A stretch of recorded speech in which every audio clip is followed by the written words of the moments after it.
محرم الحرام کے تعلق سے کچھ باتیں گزشتہ ہفتے آپ حضرات کے سامنے بیان کی گئی تھی۔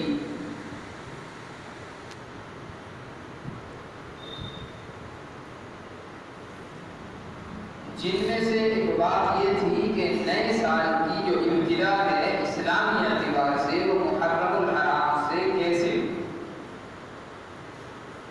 تفصیل کے ساتھ یہ چیز ہمارے سامنے آ چکی تھی۔ دوسرا جو مسئلہ ہے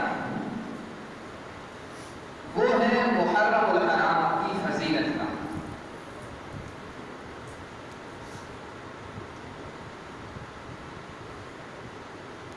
احادیث مبارکہ صلی اللہ علیہ وسلم سے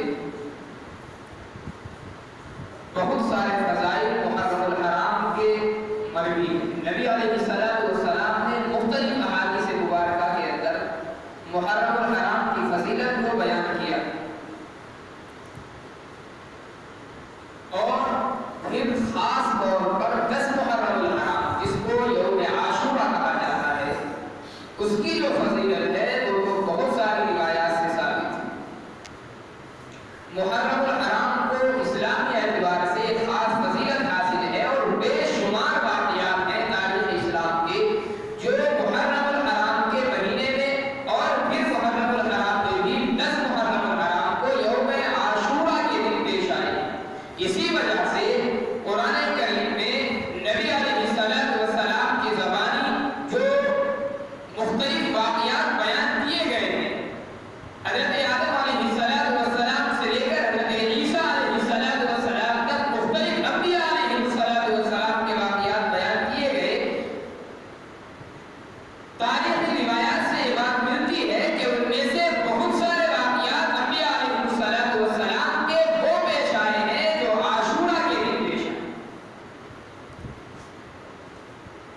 اس دن کو 10 محرم الحرام کو عاشورہ کیوں کہا جاتا ہے؟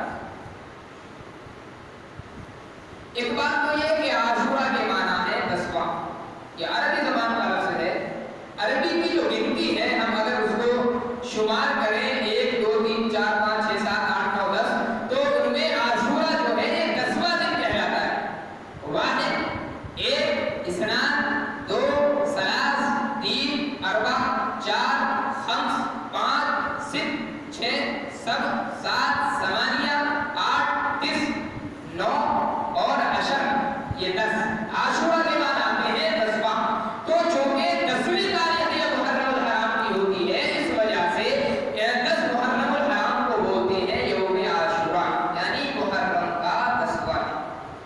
ایک وجہ۔ دوسری وجہ جو علماء نے لکھی ہے یوم عاشورہ کو عاشورہ کہنے کی وجہ یہ لکھی ہے کہ اللہ تبارک و تعالی نے اپنی مخلوق پر 10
درخت کو نہیں کھانا۔ حضرت آدم علیہ السلام نے وہ درخت کھایا، اس درخت کھانے کے نتیجے میں اللہ تبارک و تعالیٰ نے حضرت آدم اور حضرت حوا دونوں کو جنت سے زمین پر اتار دیا۔ حضرت آدم علیہ السلام کو محسوس ہوا مجھے اپنے رب کی نافرمانی نہیں کرنی چاہیے تھی، مجھ سے اپنے رب کی نافرمانی ہو گئی۔ فعصى آدم ربه فغوى، اللہ تبارک و تعالیٰ نے قرآن کریم میں ذکر کیا حضرت آدم علیہ السلام نے نافرمانی کی اپنے رب کی، فغوى، وہ راہ راست سے بہک گئے۔ اللہ تبارک و تعالیٰ کی جب نافرمانی کو حضرت آدم نے محسوس کیا، فوراً اللہ تبارک و تعالیٰ کے دربار میں اپنی معافی کی درخواست پیش کر دی۔ روایتوں میں آتا ہے حضرت آدم علیہ السلام کی توبہ جس دن قبول ہوئی وہ عاشورہ کا دن۔ حضرت ابراہیم علیہ السلام کو جس دن پیدا کیا گیا وہ عاشورہ کا دن تھا۔ حضرت ابراہیم علیہ السلام کو جب اللہ نے خلیل اللہ کا لقب دیا، اللہ نے اپنا محبوب ان کو بتلایا، اپنا دوست بتلایا، وہ بھی عاشورہ کا دن ہے۔ حضرت ابراہیم علیہ السلام کو جب آپ جوانی کی دہلیز پر قدم رکھتے ہیں اور اپنی قوم کو دیکھا کہ بتوں کی پرستش میں مشغول ہے، حضرت آدم علیہ السلام نمرود کے بنائے ہوئے مندر کے اندر داخل ہوئے۔ ان کی ایک میلے کا دن ہوا کرتا تھا۔ حضرت ابراہیم علیہ السلام کی قوم کا تمام لوگ میلے کے اندر چلے گئے۔ حضرت ابراہیم علیہ السلام سے لوگوں نے کہا جو آپ کے ساتھی تھے، ابراہیم تمہیں میلے میں نہیں چلنا۔ ابراہیم علیہ السلام نے فرمایا بھائی میں تو بیمار ہوں، تم لوگ جاؤ اپنا کام کر کے آؤ۔ حضرت ابراہیم علیہ السلام گھر پر رہ گئے، تمام قوم میلے کے اندر چلی گئی۔ حضرت ابراہیم علیہ السلام ان کے مندر کے اندر جاتے ہیں اور مندر میں جانے کے بعد حضرت ابراہیم علیہ السلام نے جو معبودان باطلہ جو بت رکھے ہوئے تھے سب پر کلہاڑا چلانا شروع کر دیا، اور جو سب سے بڑا بت تھا حضرت ابراہیم علیہ السلام نے سب کو کاٹنے کے بعد کلہاڑا بڑے میاں کے کاندھے پر حضرت ابراہیم علیہ السلام نے رکھا اور واپس آ گئے۔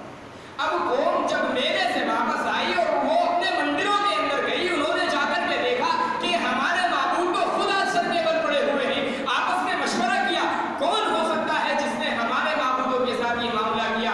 لوگوں نے بتلایا کہ سنا ہے کوئی نوجوان ابراہیم نام کا ہے اور وہ تمہارے معبودوں کی برائی کیا کرتا ہے۔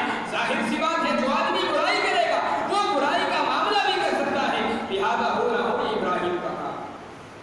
حضرت ابراہیم علیہ السلام کو نمرود نے بلایا، معلوم کیا حضرت ابراہیم علیہ السلام سے کیا یہ کام تم نے کیا؟ ابراہیم علیہ السلام نے فرمایا بھئی تمہارا معبود سامنے کھڑا ہوا ہے، یہ سب سے بڑا معبود ہے جس کی تم پوجا کرتے ہو۔ ابراہیم